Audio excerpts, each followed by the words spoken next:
All right, welcome to Keepin' It Comic. And listen, Blade finally tells us who he really is. If you've been following the Blood Hunt main storyline here, Blade's been acting real weird, right? And we kind of just like, why is he like this? This is so off about this character. So we finally get the answer here in issue number 4 of the main Blood Hunt storyline. And let me tell you, Ish gets real in this one. Not only do we find out who Blade really is, but Dr. Doom makes kind of a savage play, which I like, and I think you're gonna like too. And we also get a little bit of a fun reveal towards the very end as well. So listen, we first start off here in New York City, where we see like this massive temple breaking through the skyline. So Dr. Doom is talking to Clea and he's talking to Doctor Strange. Now Strange is here in his astral form because, well, his carnal form is currently a vampire due to Blade.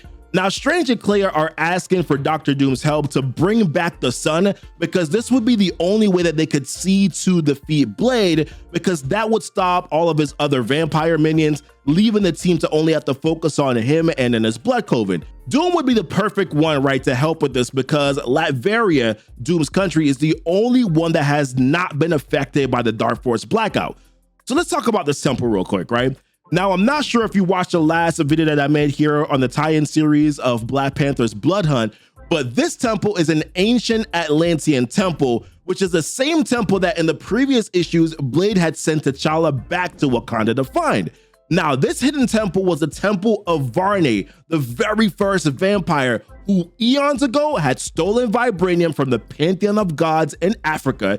And it was in this temple where he would try to use this vibranium to open up a gate that would allow him, to become a god. Now, the gods ended up stopping him, but they didn't kill him, which led us to this point where we are right now. So here we see Blade, along with this blood coven, walking through the temple, right? Which is called the Temple of the First of Blasphemy. Now, Blade asked T'Challa, do you have an idea how long it's been since I've walked these stones when we first built it? And I'm like, huh?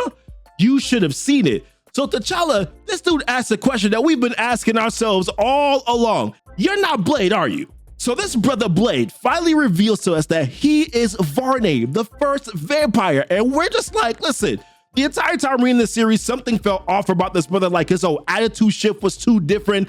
He was out here siring vampires. Like, when has Blade ever done that? So I'm so happy that we finally have an answer to this. Also, they in trouble. So now Doom was already prepared for this, right? Which is why Latveria is safe.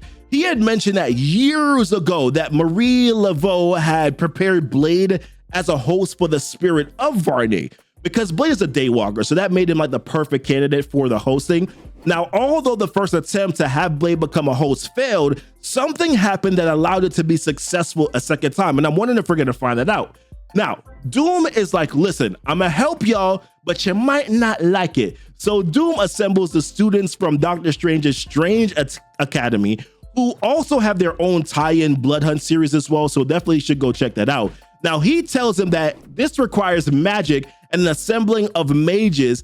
And the next one that he says here that it also requires, this one's a kicker. He tells Doctor Strange, my guy, I'm gonna need to be the Sorcerer Supreme in order to be able to get this done, which I'm just like, Doom, do you really have to be the Sorcerer Supreme, or you just want to rub it in? You know what I mean?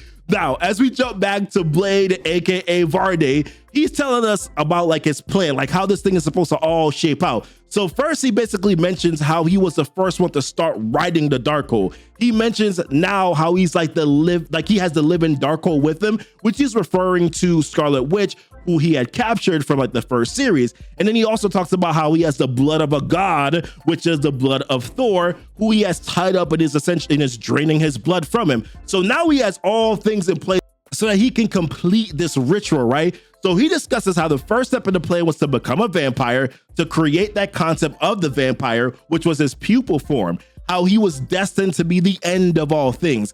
He's saying all this, by the way, while summoning the Dark Force, and it looks kind of dope, like that, the color scheme and all that. It looks pretty damn good. Good visual right there. Now he wants to become the unliving Dark Force, the walking Dark Force himself, essentially the god of the Dark Force, essentially, right? So in the midst of this rant, the sun starts protruding through the sky. My guy is like, bruh, how? Then we start to see the symbol. You know that symbol, the one who even in the darkness is light, as he calls himself. And then we see the name mentioned, Khonshu, which is then preceded by an insane amount of Moon Knights. And then we see the leader, our Moon Knight, as he says, my Moon Knight, Khonshu talking, who was freed from an Asgard prison earlier, by the way, by Tigra and Hunter's Moon.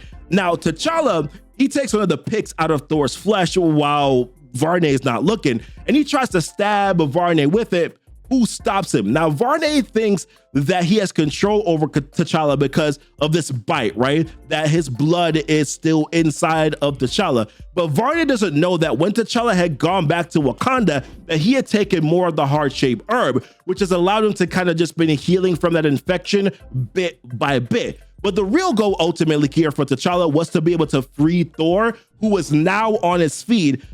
Also now following Thor is all the remaining Avengers, right? We have Iron Man showing up, Captain Marvel, Captain Sam, Vision. They're all showing up here. It's about to go down, which then Varney says, come then and face the unliving Dark Force. Honestly, guys, and that's where it ends. I like this one. I wasn't really a big fan of the first few issues, if I'm going to be honest with you. Like the first two, I kind of just wasn't feeling it. The third one got a little interesting. I wasn't really feeling this whole series, but I liked how things have kind of come together in this last one. There's some excitement here. Some questions have been answered. I like the big reveal of Blade. Now we know that he's Varney. Let me know, guys, what you think. Leave your thoughts down below. What are you looking forward to here? What are your predictions on issue number 5 of this main series? Would love to hear it. And as always, like and subscribe for more if you haven't done so already. Go check out my other series where I've covered some Blood Hunt, other issues as well on the channel. Appreciate you guys watching, and thank you so much for kicking it with Keepin' It Comic.